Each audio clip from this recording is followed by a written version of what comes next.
غزوہ احد ہے، اللہ کے پیارے نبی علیہ السلام سے بالکل ملتی جلتی شکل و صورت تھی صحابی یا رسول کی رضی اللہ عنہ وارضا، وہ شہید ہو گئے، غلطی لگ گئی، دیکھنے والے نے سمجھا شاید اللہ کے نبی اللہ کو پیارے ہو گئے ہیں، اس نے یہ بات آگے کر دی۔ جب آگے کر دی، مسلمانوں کے حوصلے پست، تلواریں ہاتھوں سے گر گئی،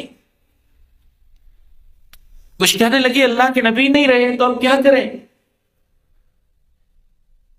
کچھ میدان چھوڑ کے جانے لگے، اور کچھ نے کہا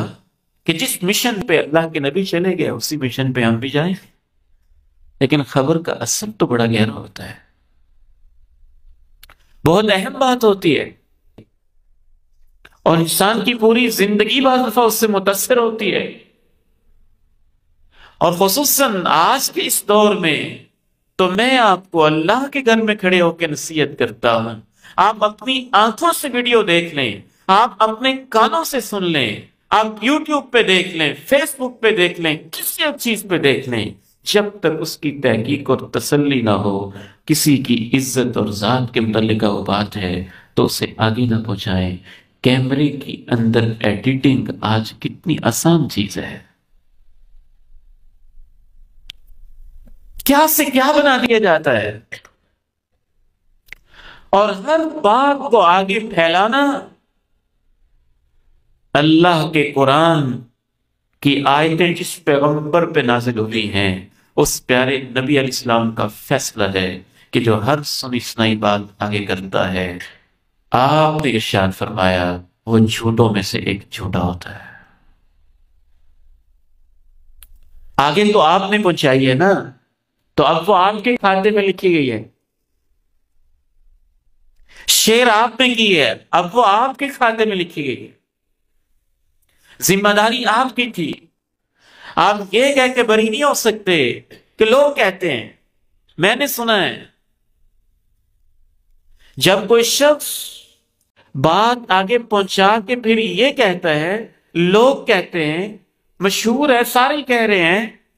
اس طرح کی جو باتیں ہوتی ہیں بالعموم اس کے بارے میں اللہ کے پیارے نبی علیہ السلام نے فرمایا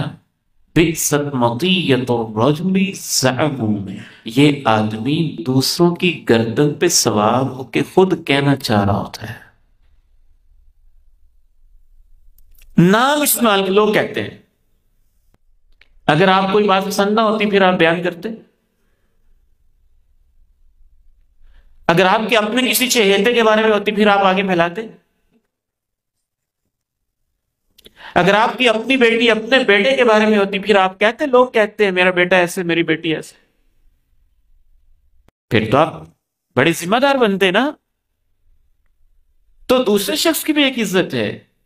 اس کا بھی ایک مقام ہے، رہ رہ کے بار بار یہ الفاظ کہنے کو دل چاہتا ہے کہ آج کل کی سیاست نے، سیاسی کمپین نے، ان مسائل نے ہماری دنیا کو تباہ کی ہی تھی، اس سے زیادہ دکھ یہ ہے کہ ہمارے اخلاق کے بھی جنازے اٹھا دیے، ہماری نیکیوں کا بھی صفایا کر دیا، ہمارے اندر سے ذمہ داری کا احساس ختم ہوا۔